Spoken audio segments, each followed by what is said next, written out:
नमस्कार विद्यार्थी मित्रांनो, डॉक्टर सुशील स्पॉटलाईट या आपल्या यूट्यूब चॅनलमध्ये तुमचं सर्वांचं स्वागत आहे. 9 मार्च 2021च्या चालू घडामोडींचं विश्लेषण आपण बघणार आहोत आणि आजच्या लेक्चरचा जो महत्त्वाचा गाभा आहे तो आहे महाराष्ट्राचा अर्थसंकल्प 2021-22. ऑलरेडी महाराष्ट्राची आर्थिक पाहणी आपण बघितलेली आहे. आता एकंदरीतच महाराष्ट्राचे अर्थमंत्री अजित पवार, त्याच्यानंतर मुख्यमंत्री उद्धवजी ठाकरे आणि एकंदरीतच अर्थराज्यमंत्री शंभूराज देसाई हे तुमच्यासमोर आहेत. हा फोटो दाखवण्याचा उद्देश एवढाच आहे की आता यांच्या हातामध्ये जे आहे ते पारंपरिक ती चांबड्याचीच थैली बजेट आणि ते सगळं जे काही आहे की आधी सुटकेस किंवा चांबड्याची थैली ही वापरली जाते, पारंपरिक आहे. 2 वर्षापासून केंद्रीय अर्थसंकल्पामध्ये तुम्ही बघितलं असेल की निर्मला सीतारामन यांच्या हातामध्ये हे जे आहे की ही चांबड्याची थैली जाऊन आता काय आलेलं आहे, वही खाते. तर तो हा एक फार महत्त्वाचा एक डिफरन्स आहे बघा की वही खातं जे आहे ते आता 2 वर्षापासून केंद्रामध्ये त्यांनी सुरुवात केली वापरायला. की ही जी चांबड्याची पिशवी आहे हे कॉलोनियल जे काही वसाहतिक याचं सिम्बॉलिक रिप्रेझेंटेशन आजही आपण करतो आहे का, हा प्रश्न आहे. म्हणजे इंग्रजांचं प्रतिनिधित्व आणि त्या सगळ्या गोष्टी, वसाहतिक वारसा, तर ती नको आणि त्याच्यामुळे वही खातं केंद्रात वापरलं गेलं, तर तो एक महत्त्वाचा मुद्दा होता. अर्थसंकल्प बघा, अर्थसंकल्पाचा आकारमान आहे 4,37,960 कोटी रुपये. महसुली जमा बघा 3,68,987 कोटी रुपये. म्हणजे आता इथं सिंपली एक गोष्ट येते की आकारमान किती आहे, त्यातल्या त्यात महसुली खर्च बघा 3,79,504. म्हणजे महसुली जमा याच्यापेक्षा तुमचा महसुली खर्च जो आहे तो जास्त आहे. ओके, सो ही एक गोष्ट. त्याच्यानंतर महसुलाची तूट तुमच्या जवळ आहे बघा 10,226 कोटी रुपये एवढी महसूल तूट आहे. राजकोषीय तूट जर तुम्ही बघितली तर 66,641 कोटी एवढी राजकीय तूट आहे. फिस्कल डेफिसिट, ज्या काही योजना आहेत वार्षिक त्याच्यासाठी 1,30,000 कोटी रुपयांची तरतूद याच्यामध्ये आहे. जिल्ह्यासंबंधीच्या योजना 11,035 कोटी रुपयांची योजना याच्यामध्ये आहे. आता क्षेत्रनिहाय जर तुम्ही तरतूद बघितली तर कृषी व संलग्न सेवांमध्ये 9,606.17, जलसंपदा पूरनियंत्रण 14,894.46, ऊर्जामध्ये बघा 10,663, ग्रामीण विकास 6,437, उद्योग आणि खाण 9,031 कोटी रुपये, परिवहन 25,130 कोटी रुपये आहे बघा. त्याच्यानंतर सामाजिक आणि समूह सेवा याच्यासाठी सर्वात जास्त 47,749 कोटी रुपये, 384 कोटी. विज्ञान तंत्रज्ञान, आता बघा हा एक मुद्दा असतो, विज्ञान तंत्रज्ञान पर्यावरण 384 कोटी रुपये फक्त. म्हणजे विज्ञान तंत्रज्ञानावरचा तुमचा जो खर्च आहे तो फार मोठ्या प्रमाणात होणं अपेक्षित असतं. त्याच्यानंतर सामान्य सेवा ज्या आहेत त्या 8,230 कोटी रुपये इतक्या आहेत. सो बेसिकली जर तुम्ही सर्वात जास्त बघितलं जो काही खर्च आहे तर तो एकंदर याच्यात सापडतो आपल्याला सामाजिक समूह आणि सेवा सर्वात जास्त आहे बघा. त्याच्यानंतर जर बघितलं तर परिवहन आहे 25,000 है ना. त्याच्यानंतर जे आहे ते म्हणजे जलसंपदा जे आहे पूरनियंत्रण 14,000. सो बेसिक ह्या ज्या सगळ्या बाबी आहेत है ना, सर्वात जास्त कशासाठी ॲलोकेट केलेलं आहे वगैरे. आता महिलांच्या नावाने जर घर खरेदी केली तर 5% मुद्रांक जो आहे त्याच्यात 1% कपात, म्हणजे मुद्रांक शुल्कापोटी खर्चामध्ये 20% दिलासा देणारी राजमाता जिजाऊ गृहस्वामिनी योजना जाहीर करण्यात आलेली आहे बघा. म्हणजे जर तुम्ही महिलांच्या नावाने घर खरेदी केलं तर तुम्हाला 5% मुद्रांक शुल्कामध्ये 1% मुद्रांक शुल्क कपात होईल. सो चांगली बाब आहे आणि योजनेचं नाव आहे राजमाता जिजाऊ गृहस्वामिनी योजना. ग्रामीण भागातल्या मुलींना शाळेपर्यंत मोफत बस प्रवासासाठी क्रांती ज्योती सावित्रीबाई फुले विद्यार्थिनी प्रवास सवलत योजना जाहीर करण्यात आलेली आहे. सो बघा ह्या योजना आता लक्षात ठेवायच्या, याच्यावर 100% त्या काळामध्ये आपल्याला प्रश्न येतील आणि याच्यावर एक सेपरेट लेक्चर आपण वेगळं घेऊयात. सो त्याच्याबद्दल तुम्ही निश्चिंत राहा, म्हणजे तुमचं एक रिव्हिजन पण होईल आणि प्रॉपर सगळ्या गोष्टी त्या होतील.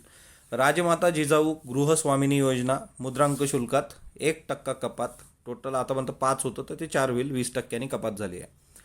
क्रांतीज्योती सावित्रीबाई फुले विद्यार्थिनी प्रवास सवलत योजना, ग्रामीण भागातल्या मुलींना शाळेपर्यंत मोफत बस प्रवास.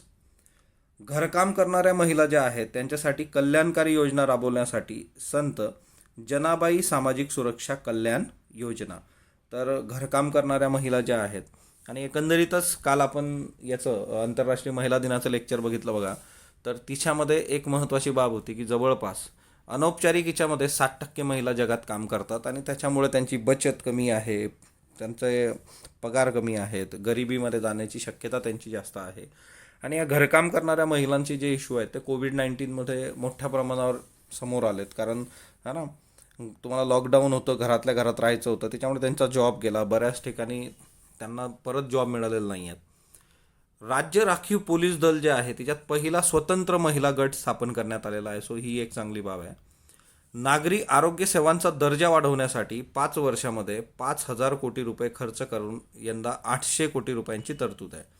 तुम्हाला असं वाटतं का की खर्च वाढला म्हणजे खरंच आरोग्य सेवांचा दर्जा वाढेल, किंवा कुठल्याही क्षेत्रामध्ये रिफॉर्म करण्यासाठी केवळ खर्च वाढवणं हा मुद्दा आहे का? म्हणजे खर्चाशिवाय तर होतच नाही, तुम्हाला पैसे द्यावेच लागतील, निधीशिवाय कुठलीही गोष्ट होणार नाही. परंतु त्याचबरोबर ज्या काही उपाययोजना आहेत त्याची अंमलबजावणी परफेक्ट होणं फार गरजेचं असतं. प्रत्येक जिल्ह्यात करोनोत्तर समुदेशन आणि उपचारांसाठी केंद्र, आता करोनात्तर काळ जो आहे, करोनानंतरचा काळ, त्याच्यासाठी प्रत्येक जिल्ह्यात काउन्सिलिंगसाठी एक केंद्र आणि उपचारांचं एक केंद्र असेल. शेतकऱ्यांच्या बाबतीत बघा, शेतकऱ्यांना 3 लाखापर्यंत बिनव्याजी पीक कर्ज मिळणार आहे. तर हाही एक खूप महत्त्वाचा आस्पेक्ट आहे की एकंदरीतच आपण बघितलं आहे की शेतीचा विकास दर जो आहे तो 11% आणि पॉझिटिव्ह याच्यामध्ये शेती होती. सो शेतकऱ्यांना 3 लाखापर्यंत बिनव्याजी कर्ज. कृषी उत्पन्न बाजार समित्यांच्या बळकटीकरणासाठी 2,000 कोटी रुपयांची योजना आहे बघा. कृषी उत्पन्न बाजार समित्या, APMC, ज्याच्यावरून सगळं तो ॲग्रिकल्चर ॲक्ट आणि त्याचा जो बेस आहे, ओके. सो त्याचं बळकटीकरण करण्यासाठी 2,000 कोटी रुपयांची योजना आहे. भाजीपाल्यातून शेतकऱ्यांचं उत्पन्न वाढलं पाहिजे म्हणून प्रत्येक तालुक्यात किमान एक याप्रमाणे राज्यभरात एकूण 500 नवीन पुण्यश्लोक अहिल्यादेवी होळकर भाजीपाला रोपवाटिका तयार करण्यात येतील. आता बघा, ही एक महत्त्वाची योजना अजून, पुण्यश्लोक अहिल्यादेवी होळकर भाजीपाला रोपवाटिका, ओके. सो हे एक महत्त्वाचं एक लक्षात ठेवा. म्हणजे ह्या सगळ्या ज्या महत्त्वाच्या योजना आहेत त्या आपल्याला रिवाईज करणं अपेक्षित आहे, कारण जेणेकरून येत्या काळामध्ये आपल्याला प्रश्न विचारले जाऊ शकतात, ओके. आता याच्यामध्ये सगळ्यात महत्त्वाचं जे आहे की एकंदर आरोग्य यंत्रणा सक्षम करण्यासाठीचं लक्ष असणार आहे. कारण कोविडच्या काळात आपल्याला कळलं की आपल्या आरोग्य योजनेचे लूप होल्स काय आहे. पुढच्या 4 वर्षामध्ये 7,500 कोटी रुपयाचे प्रकल्प हाती घेतले जातील. आणि मग याच्यामध्ये बऱ्याच गोष्टी आहेत की है ना, महानगरपालिकेपासून नगरपंचायतपर्यंत सार्वजनिक आरोग्य सेवा बळकट करणे वगैरे वगैरे, ओके. त्याच्यानंतर मुंबई ठाण्यातल्या प्रकल्पांना गती दिली जाणार आहे बघा. तर याच्यामध्ये मुंबई ठाण्यातले जे काही रस्ते आहेत की वरळी शिवडी उन्नत मार्ग आहे, त्याच्यानंतर विरार ते अलिबाग बहुउद्देशीय मार्ग आहे, ठाणे खाडीला समांतर 15 किलोमीटर लांबीचा ठाणे किनारपट्टीचा रस्ता बांधण्यात येतोय बघा, ठाणे खाडीला समांतर असणारा.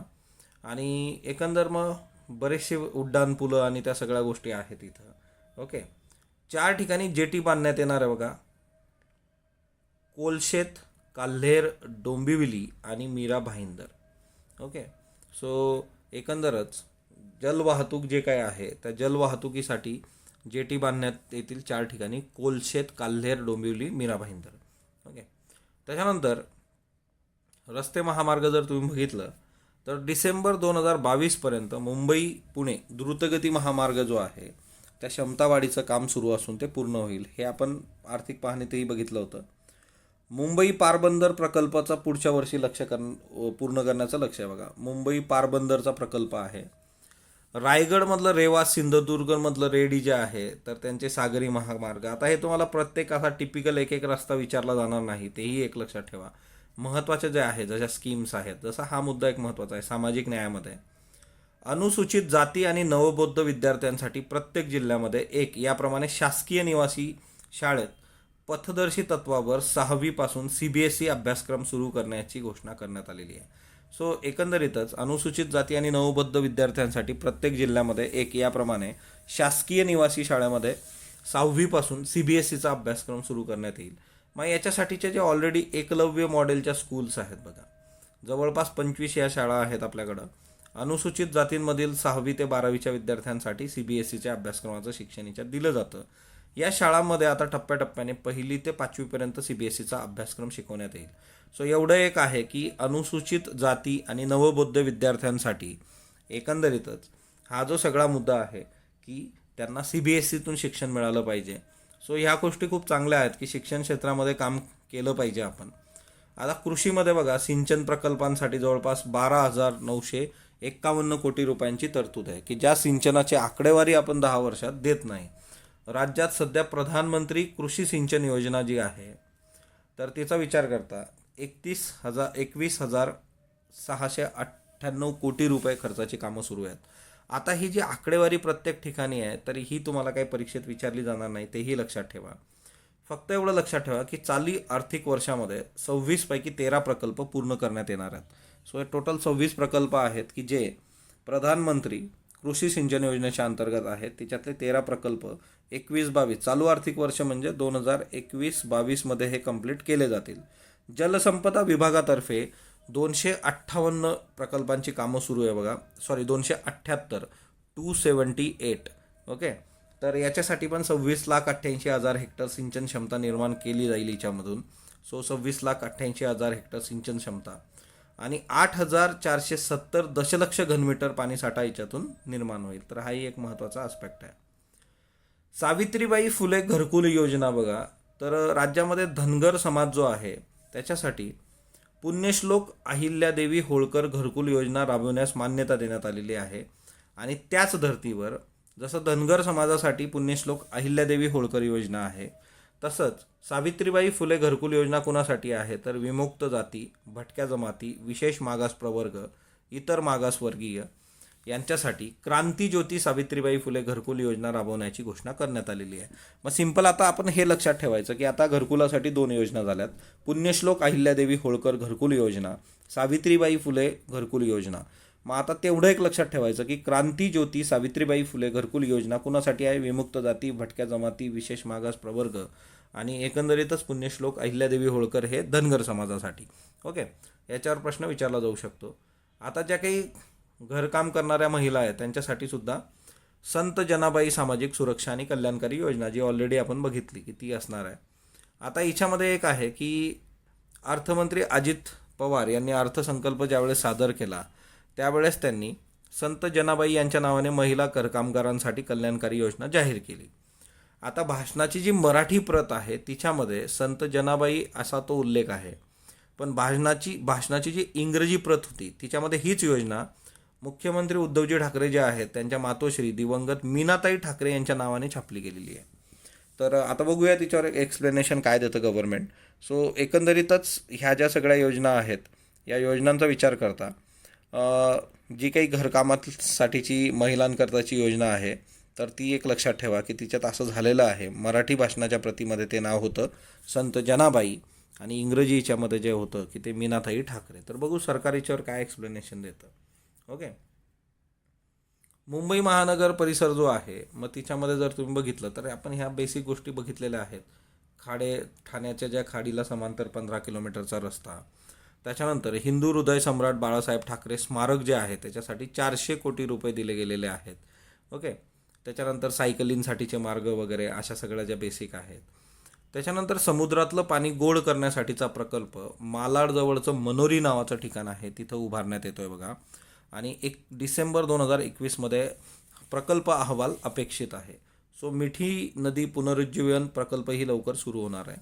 सो हे एक लक्षात ठेवा, समुद्रातलं पाणी गोड करण्यासाठी मालाडजवळचं मनोरी येथे एकंदरीतच तो प्रकल्प उभारण्यात येईल. आणि जलवाहतुकीसाठी आपण बघितलं हे कोलशेत, काल्हेर, डोंबिवली, मीरा भाईंदर इथं जे आहे तर जेटी बांधण्यात येणार आहे. आता एकतर तंत्रज्ञान पार्क जे आहे, फसवं विज्ञान जे आहे त्याचा प्रसार रोखण्यासाठी तंत्रज्ञान पार्क उभं केलं जाणार आहे. आणि एकंदरीतच याच्याकरता की म्हणजे हे जे आहे की आंबा खाऊन मुलगा होतो वगैरे असले जे दावे वगैरे केले गेले मधल्या काळामध्ये जे काय आहे तर हे रोखण्यासाठी तंत्रज्ञान पार्क चांगली बाब आहे. त्याच्यानंतर मुंबईतलं जे नेहरू सेंटर आहे त्याला अत्याधुनिक यंत्रांची खरेदी आणि आधुनिकीकरणासाठी 10 कोटी रुपये देण्यात आलेले आहे. अमरावती येथलं विदर्भ ज्ञान संस्था जी आहे तिच्या शताब्दीनिमित्त 10 कोटी रुपये. मुलुंड येथली कुणबी समाजोन्नती संघ जे आहे वसतिगृहासाठी 5 कोटी रुपयांची तरतूद वगैरे ह्या सगळ्या गोष्टी. कृषी पंप थकीत वीज बिलात सूट. आता बघा कृषी पंप जे आहेत त्याच्या वीज जोडण्यासंबंधी महावितरण कंपनीला दरवर्षी 1,500 कोटी रुपयाचं भाग भांडवल स्वरूपात निधी दिला जाणार आहे. सो कृषी पंप वीज जोडणीसाठी 1,500 कोटी रुपये दरवर्षी. आता जे कृषी पंपाच्या थकीत वीज बिलात सर्व शेतकऱ्यांना 33% सूट देण्यात आलेली आहे आणि उर्वरित जे आहे थकबाकी, मग त्याच्यात 50% रक्कम जर तुम्ही मार्च 2022 भरली तर 50% रकमेची अतिरिक्त माफी दिली जाणार आहे. म्हणजे एकंदरीतच कृषी पंपाच्या थकीत वीज बिलामध्ये शेतकऱ्यांना 33% सूट, मग उरलं किती 77%. तिच्यातलं 50% बिल जर तुम्ही मार्च 2022 भरलं तर 50% परत ऑफ केलं जाईल. ओके, सो थोडंसं एक पाऊल सरकार पुढं, एक पाऊल शेतकऱ्यांनी पुढे येणं अपेक्षित आहे. त्याच्यानंतर राज्यातला कर्जाचा बोजा जो आहे तो येत्या वर्षामध्ये, चालू वित्तीय वर्षामध्ये 6 लाख कोटींवर जाऊ शकतो. ओके, तो इथं वर्षनिहाय कर्जाचं प्रमाण जे आहे ते तुम्हाला दिसतं आहे. वर्षनिहाय कर्जाच्या प्रमाणामध्ये एक गोष्ट फार क्लिअर आहे की हे कर्जाचं प्रमाण वाढतच गेलेलं आहे. ओके, म्हणजे इथून 2010 ते 2020-21-22 हे प्रमाण डायरेक्टली सलग वाढतं आहे. तर हे लक्षात ठेवा. असं जर स्टेटमेंट विचारलं की महाराष्ट्रातलं कर्जाचं प्रमाण दिवसेंदिवस म्हणजे वर्षानुवर्ष वाढतच गेलेलं आहे तर ते योग्य आहे. ग्राफ सरळ वर जातो आहे तुम्ही जर सगळं हे चेक केलं तर. ओके, ऊसतोड महामंडळ जे आहे त्याला भरीव रक्कम देण्यात आलेली आहे. गोपीनाथ मुंडे ऊसतोड कामगार महामंडळ जे आहे त्याला प्रति क्विंटल 10 रुपयाप्रमाणे जमा होणारा जो निधी असतो तेवढाच निधी आता राज्य सरकारच्या तिजोरीमधून पण जाईल. सो गहिनीनाथ गड असेल, भगवान गड असेल, धार्मिक स्थळं जी आहेत त्याच्या विकास निधीसाठी पण भरीव तरतूद केली गेलेली आहे. आणि याचं सरळ सरळ आहे की मराठवाड्यामध्ये धनंजय मुंडे जे आहेत त्यांचं राजकीय वर्चस्व वाढणं आणि त्या सगळ्या गोष्टी याच्यातून व्यक्त होतात. कारण एकंदरीतच हे जे मोठ्या प्रमाणावरचे ऊस मजूर आहेत ते बीडमधले आहेत. त्यांच्या कल्याणासाठी महामंडळ स्थापन करण्याची घोषणा भाजप सरकारने केली होती. ती देवेंद्र फडणवीस मुख्यमंत्री असताना पंकजा मुंडे यांना करता आली नव्हती, तर ते आता करून दिलेलं आहे. आता केंद्राचा जो हिस्सा आहे तो जवळपास 14,000 कोटींनी घटलेला आहे. केंद्र जे काही अनुदान आपल्याला देणार होतं तर सरकारनी अपेक्षित अनुदान होतं ते 48,409 कोटी रुपये अपेक्षित होतं, परंतु केंद्राकडून 33,743 कोटी रुपयांचं अनुदान मिळण्याचं चिन्ह आहे. सो 14,000 कोटी जे आहेत ते कमी पडत आहेत आणि त्याच्यामुळे मग सरकारच्या याच्यावरती जोरीवर ताण येतो. विकास महामंडळ नसली तरी विदर्भाला जादा निधी दिलेला आहे. विदर्भाला दिलेला निधी बघा तुम्ही की कोणत्या विभागाला किती निधी दिलेला आहे आणि जुन्या सूत्रानुसार देणं किती अपेक्षित होतं. विदर्भाला 26% दिला आहे जो आधी 23.3% होता, म्हणजे जवळपास विदर्भाला 3% जो आहे तो जास्त देण्यात आलेला आहे. मराठवाड्याच्या बाबतीमध्ये तेवढासा चेंज नाही. मराठवाड्यात कमी झालेला आहे बघा निधी. आधी 18.75 होतं ते 18.62 झालेलं आहे. उर्वरित महाराष्ट्राला आधी 58% होता तो 55.38%. सो एकंदरीतच जो काही BJPद्वारे है ना एक भीती होती की एकतर विकास महामंडळं जी आहे ती नाही आहे, विकास मंडळ नसताना विदर्भात वर अन्याय होऊ शकतो, तर इथं क्लिअर आहे विदर्भाला 3% निधी जास्त गेलेला आहे. बाकी उर्वरित महाराष्ट्र मराठवाडा यांचा निधी कपात केलेली आहे.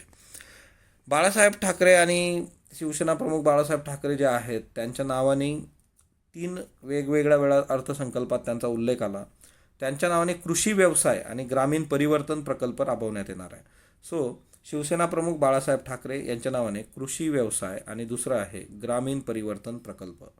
त्याच्यानंतर शेतमालाला बाजारपेठ आणि मूल्य साखळ्यांच्या निर्मितीसाठी हा सगळा कार्यक्रम असणार आहे. कृषी व्यवसाय ग्रामीण परिवर्तन की शेतमालाची बाजारपेठ राखली गेली पाहिजे आणि जी काही चेन सिस्टीम आहे ती टिकली पाहिजे, अजून जास्त समृद्ध झाली पाहिजे.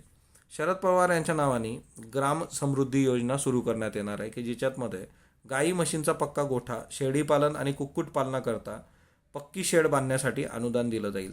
ही एक महत्त्वाची योजना आहे बघा, शरद पवार ग्राम समृद्धी योजना. त्याच्यानंतर याच्यामध्ये एक दुसरा महत्त्वाचा आस्पेक्ट असा आहे की मुंबईतलं ग्रँट मेडिकल कॉलेज आणि पुण्यातलं BJ मेडिकल कॉलेज यांना अभिमत विद्यापीठाचा दर्जा देण्याचा मानस अर्थमंत्र्यांनी व्यक्त केलेला आहे. तर हेही एक महत्त्वाचं आहे बघा. नवीन शासकीय वैद्यकीय महाविद्यालय कुठं कुठं सुरू होणार आहेत? सिंधुदुर्ग, उस्मानाबाद, नाशिक, रायगड, सातारा. सो इथं नवीन शासकीय वैद्यकीय महाविद्यालय सुरू करण्यात येणार असून है ना की याच्यामध्ये सार्वजनिक खाजगी भागीदारीतून हे सगळं सुरू करण्यात येणार आहे. तर तो एक महत्त्वाचा आस्पेक्ट आहे याच्यात. रस्ते विकासासाठीचा निधी आहे ना 12,950 कोटी जो आहे महाराष्ट्रामध्ये. आता याच्यामध्ये बघा 40 कोटी जे आहेत पुण्यात जागतिक दर्जाचं साखर संग्रहालय आपल्याला उभं करायचं आहे, त्याच्यासाठी 40 कोटी. आता हे जे साखर संग्रहालय पुण्यात येईल तर तिच्यामध्ये पुणे जिल्हा जो आहे तो ऊस लागवडीमध्ये अग्रणी आहे राज्यात. आणि ऊस संशोधन केंद्रामध्ये नवीन ऊसाच्या वाणांची निर्मिती, अद्ययावत ऊस लागवड या तंत्रज्ञानाबद्दल पण इथं संशोधन केलं जातं. पुण्यात का आपल्याला उभं करायचं हे म्हणजे एकंदरच जागतिक दर्जाचं साखर संग्रहालय, तर त्याचे बेसिक रिझन्स हे आहेत की पुण्याचं जे योगदान आहे साखर आणि ऊसाच्या बाबतीत. ओके. आता महिलांना मुद्रांक शुल्कात सवलत दिलेली आहे आपण, तिच्यामुळे 1,000 कोटींचं नुकसान होणार आहे बघा. ओके. मग आता त्याच वेळेस मद्यावरचा जो कर आहे तो मोठ्या प्रमाणात आपण वाढवलेला आहे. मग आता तो वाढवल्यानंतर 1,800 कोटी रुपयांचं अतिरिक्त उत्पादन आपल्याला मिळणार आहे. म्हणजे साधी गोष्ट आहे की तुम्ही जर कुठून खर्च कमी करत असाल तर कुठंतरी तुम्हाला खर्च वाढवणं अपेक्षित असतं. सो महिलांच्या बाबतीमध्ये जे तुम्ही केलेलं आहे की महिलांच्या नावे जर घर घेतलं तर मुद्रांक शुल्क जे आहे तिच्यात 1% सवलत किंवा जवळपास 5 पैकी 1% म्हणजे 20% जे आहे ते कमी होतं आहे. तर मग तिच्यामधून 1,000 कोटींचं नुकसान होणार. हे 1,000 कोटी कुठून तरी भरून काढायचे म्हणून काय आहे की तुम्हाला मद्यावर अतिरिक्त कर लावले, तिच्यातून 1,800 कोटी रुपये येतील. दुसरा मुद्दा आहे की इंधनाची जी दरवाढ झालेली आहे, जर इंधनाची दरवाढ कमी केली तर त्याच्यासाठी तुम्हाला बाकीच्या गोष्टींवर कर लावावे लागतील. आणि मग बाकीच्या गोष्टींवर कर लावले तर मग अजून तो सगळा गोंधळ वाढेल. म्हणून सध्या ते तसं करण्यात आलेलं नाही आहे. मराठवाड्याची निराशा आता सगळ्यात महत्त्वाचं की एकंदरीतच जे काही वॉटर ग्रीड योजना सुरू राहील असं सांगण्यात आलं होतं, पण त्याला रक्कमच मंजूर नाही आहे. हा ना. उद्योगांना जे 1,200 कोटी रुपयांच्या वीज सवलतीच्या योजना दिली होती ती पण हा ना बाजूला सारण्यात आलेली आहे. जलसंधारण आणि पाणी संचय योजना जो आहे तो निधी मिळाला नसल्याची पण टीका आहे. सो एकंदरीतच हा ना. पण जर तुम्ही बघितलं तर आता ह्या टीका टिप्पणी चालतील, म्हणजे कुठल्याही बजेटनंतर हे होत असतं. वेतन आणि निवृत्ती वेतन जे आहे त्या व्याजावर जवळपास 57% खर्च आहे. ओके. सो तिच्यापैकी जो आहे तो 57% खर्च आहे तो वेतन निवृत्ती वेतनावरचा 46% सगळा खर्च जो काही आहे तो होईल. ओके. तर तोही एक महत्त्वाचा आस्पेक्ट आहे आपल्यासाठी. आता मुंबईमधला पूर्व मुक्त मार्ग जो आहे ईस्टर्न फ्रीवे, त्याला माजी मुख्यमंत्री विलासराव देशमुख यांचं नाव देण्यात आलेलं आहे. त्यांच्या काळात तो बनला होता म्हणून मुंबईतल्या पूर्व मुक्त मार्गाला ईस्टर्न फ्रीवेला हा ना माजी मुख्यमंत्री विलासराव देशमुख यांचं नाव दिलेलं आहे. आणि एकंदरीतच महिलांच्या बाबतीमध्ये चांगल्या घोषणा ज्या आहेत आणि महत्त्वाच्या बाबी त्याचा सांगण्यात आल्या आहे. महाराष्ट्रामध्ये एक ठिपकेदार कस्तूर पक्षाची प्रथमच नोंद आलेली आहे बघा. हे आता बजेटचे मुद्दे संपलेले आहेत, बजेट सोडून महत्त्वाच्या बाबी ज्या आहेत त्या. तर ठिपकेदार कस्तूर पक्षी जो आहे मेळघाट व्याघ्र प्रकल्पातल्या पूर्व धारगड वनक्षेत्रात दर्शन. फोटो तुमच्या समोर आहे बघा. हा लाजरा पक्षी असतो त्याच्यामुळे हा असा निदर्शनास येत नाही, पण महाराष्ट्रात आता पहिल्यांदा हा दुर्मिळ दिसतोय, त्याची नोंद करण्यात आलेली आहे. हा जो पक्षी आहे या पक्षाला स्केली थ्रश असं इंग्रजी नाव आहे आणि झुथेरा डॉमा असं त्याचं सायंटिफिक नेम आहे. आता तो बऱ्याचदा नदीकाठच्या झाडांवर दिसून येतो. आता साधारणपणे पक्ष्याची लांबी 27 ते 31 सेंटीमीटर असते. छोटा पक्षी आहे बघा. शरीरावर फिकट पिवळसर रंगाच्या छोट्या छोट्या ठिपक्यांची रचना असते आणि तीच त्याची ओळख आहे. ओके. पोटाचा भाग जो आहे समोरचा तो व्हाईट कलरचा असतो, हा भाग जो आहे तो पांढऱ्या रंगाचा असतो. त्याच्यावर पण ठिपके असतात. पाय जे आहेत त्याचे ते फिकट नारंगी गुलाबी असतात. मलेशियासह भारतात आणि उत्तर भारतातलं जो काही हिमाचल उत्तराखंड आहे इथं हा पक्षी आढळून येतो, जो महाराष्ट्रात आढळून आलेला आहे. सो स्केली थ्रश किंवा ठिपकेदार कस्तूर पक्षी हा एक लक्षात ठेवा. आता 150 ग्रामीण रुग्णालयामध्ये कर्करोग निदानासंबंधीची सुविधा आपण देणार आहोत, कारण एकंदरीतच कर्करोग जो आहे तर जवळपास जागतिक आरोग्य संघटनेनुसार भारतामध्ये 12.5 लाख नवीन रुग्ण आहेत बघा. 12.5 लाख रुग्ण जे आहेत कर्करोगाचे 2.5 लाख तर तेवढे आहेत आणि मग त्याच्याकरता आपण ही सुविधा देतो आहे, तर हे एक महत्त्वाचं आहे बघा. त्याच्यानंतर नेक्स्ट वन जे आहे की क्रीडा विद्यापीठ जे आहे त्याच्यासाठी अर्थसंकल्पात तरतूद करण्यात आलेली आहे. पुण्यामध्ये क्रीडा विद्यापीठ उभं केलं जाईल, म्हणजे ऑक्सफर्ड ऑफ द ईस्ट अशी ओळख आहे बघा पुण्याची. आणि तिच्यात आता क्रीडा जे विद्यापीठ आहे ते पुण्यात सुरू होणार आहे. उद्यम नोंदणीसाठी महाराष्ट्राची आघाडी बघा. तर एक महत्त्वाचं की महाराष्ट्रातून MSMEसाठी 24% नोंदणी झालेली आहे आणि महाराष्ट्र MSME नोंदणीमध्ये 1 क्रमांकावर आहे. ओके. 1 नंबरवर महाराष्ट्र, 2 नंबरवर जे आहे तर ते तमिळनाडू आहे बघा. 2 नंबरवर तमिळनाडू, 3 नंबरवर गुजरात. सो 2 नंबर तमिळनाडू, 3 नंबरवर गुजरात आहे, तर हे एक लक्षात ठेवा. MSMEच्या नोंदणीमध्ये महाराष्ट्र 1 नंबरवर आहे. त्याच्यानंतर रवींद्र साळवे हे चित्रकार होते बघा, यांचं निधन झालेलं आहे 7 मार्च रोजी. तर एकंदरीत रवींद्र साळवे यांची जी काही चित्र आहेत तर तिच्यामध्ये बंगाली जी काही छटा आणि त्या सगळ्या वेगवेगळ्या ज्या छटा आहेत तर ते दिसून येतात. राफेलचे मालक जे आहेत ऑलिव्हियर दसा यांचं हेलिकॉप्टर दुर्घटनेत मृत्यू झालेला आहे. राफेल लढाऊ विमानं जी आहे ती तयार करणाऱ्या कंपनीचे मालक हे होते. तसंच फ्रान्सची जी संसद होती कनिष्ठ सभागृह त्याचे 2002 सदस्य पण ते होते आणि एका हेलिकॉप्टर दुर्घटनेत काल त्यांचा मृत्यू झालेला आहे. सो राफेलचे मालक ऑलिव्हर दसा लक्षात ठेवा. मुंबईमध्ये विषाणूरक्षक चेंबरची निर्मिती करण्यात आलेली आहे. जे रुग्णालयाच्या डॉक्टरांचं संशोधन आहे आणि देशातला हा पहिलाच प्रयोग आहे. म्हणजे जसं कोरोनाचे जे काही रुग्ण वगैरे आहेत की ज्याच्यातून डॉक्टरांना किंवा इतर आरोग्य कर्मचाऱ्यांना इन्फेक्शन होऊ शकतं तर त्यांच्यासाठी विषाणूरक्षक चेंबर जे आहे त्याची निर्मिती करण्यात आलेली आहे. ओके. सो याच्यात पेशंटला ठेवल्यानंतर मग तो काही विषाणूचा प्रभाव जो आहे तो इतरांवर होणार नाही अशा पद्धतीने. नेक्स्ट वन, आता मराठा आरक्षणासंबंधी अटॉर्नी जनरल के वेणुगोपाल यांनी काय म्हटलेलं आहे की राज्य सरकार जे आहे त्याला मराठा आरक्षणासंदर्भात कायदा करण्याचा अधिकार नसल्याचा युक्तिवाद त्यांनी केलेला आहे. म्हणजे राज्य सरकार यांच्यासाठी कायदा करू शकत नाही. राज्यातील यामागचं जे युती सरकार होतं BJP शिवसेनेचं त्याच्यामध्ये त्यांनी आर्थिक सामाजिकदृष्ट्या दुर्बल घटकांसाठी म्हणजे मराठा समाजासाठी SC-BC आरक्षण कायदा मंजूर केला होता आणि त्याच्या वैधतेवर मुंबई उच्च न्यायालयाने शिक्कामोर्तब पण केलं होतं. पण आता केंद्र सरकारचं म्हणणं आहे की राज्य सरकारला असा कायदा करण्याचा अधिकार नाही. याच्यातून एक गोष्ट फार क्लिअर होते बघा की याच्यामध्ये जे काही इंटेन्शन आहे ते पण पॉलिटिकल याच्यामध्ये खूप जास्त आहे. म्हणजे तुमचं बाकीचे कायदे असतील संविधान असतील कोण काय म्हणतं या सगळ्या गोष्टी बाजूला ठेवा. जर केंद्र आणि राज्यात एक सरकार राहिलं असतं तर कदाचित ही गोष्ट वर्क झाली असती. तर तोही याच्यातला खूप महत्त्वाचा आस्पेक्ट आहे की मागेच्या BJP सरकारने याच्यासाठी कायदा केला तर तो उच्च न्यायालय म्हणतोय तो ओके आहे आणि आज गव्हर्नमेंट बदललं आहे. वेणुगोपाल जे आहेत अटॉर्नी जनरल ते म्हणतात की राज्य सरकार कायदाच करू शकत नाही. मग मागच्या वेळेस काय झालं होतं हेच त्यावेळेस झोपले होते का? बजरंग पुनिया जो आहे त्यांनी रोममधली जी स्पर्धा आहे बघा आंतरराष्ट्रीय कुस्ती स्पर्धा त्यात सुवर्णपदक मिळवलेलं आहे आणि तो आता टॉपला गेलेला आहे कुस्तीमध्ये 1 नंबरवर. बजरंग पुनिया जो आहे लास्ट टू लास्ट इयर त्याला राजीव गांधी खेलरत्न पुरस्कार होता. जोकोविचनी विक्रमी 311 आठवडे जे आहे ते अव्वल काम केलेलं आहे म्हणजे अव्वल स्थानावर तो आहे 1 नंबरवर. आता याच्या आधी रॉजर फेडरर 310 आठवडे होता बघा. जोकोविच 311 आठवडे. सर्बियाचा प्लेअर आहे हा आपण बघितलं होतं. जागतिक अव्वल स्थानावर जर तुम्ही बघितलं तर गोल्फमध्ये टायगर वुड्स 683 आठवडे तो 1 नंबरवर होता. डॉट्समध्ये फिल टेलर 475, स्क्वॉशमध्ये निकोल डेव्हिड आणि टेनिसमध्ये स्टेफी ग्राफ 359. सो आता जोकोविच तसं बघायला गेलं तर 311 खूप मागे आहे. पण आता आहे स्टेफी ग्राफचं ते रेकॉर्ड तो बघूया ते त्या काळामध्ये कारण ते एज आणि त्या सगळ्या गोष्टींचा विचार करता. INS करंजबद्दल बिनचूक विधान ओळखा. मेक इन इंडिया अंतर्गत तयार झालेली पाणबुडी ही आहे बरोबर. त्याच्यानंतर पाणबुडीच्या आतील तंत्रज्ञान फ्रान्समधलं आहे बरोबर. रडारच्या कक्षेत येणार नाही अशी यंत्रणा आहे बरोबर. केवळ पाण्यातच हल्ला करू शकते असं नाही जमिनीवर पण हल्ला करते. सो एक अबक बरोबर आहे याच्यामध्ये. श्रीकांत मोघे प्रपंच चित्रपटाद्वारे चित्रपटसृष्टीत प्रवेश बरोबर. लेकुरे उदंड झाले नाटकामुळे रंगभूमीवर अजरामर बरोबर. ऑल इंडिया रेडिओमध्ये वृत्तनिवेदक म्हणून आजीवन नव्हते 5 वर्ष काम केलं होतं. सो अ आणि ब. व्हेनेझुएला देशाचं चलन जे आहे ते बोलिव्हर आहे बघा. पेट्रो हे त्यांनी आभासी चलन एक सुरू केलं होतं पण पेट्रो ही काय प्रॉपर त्यांचं हे नाही आहे ते जस्ट एक आभासी चलन त्यांनी सुरू केलं. त्या देशाचं चलन जे आहे ते बोलिव्हर आहे एवढं लक्षात ठेवा. महिला आयोगाची किती विभागीय कार्यालय सुरू होणार आहे? 6 है ना. सुरू झाली तर 8 मार्चला. ईस्ट कंटेनर टर्मिनलमधले देश कुठले कुठले आहेत तर भारत, जपान, श्रीलंका. आजचे प्रश्न घ्या.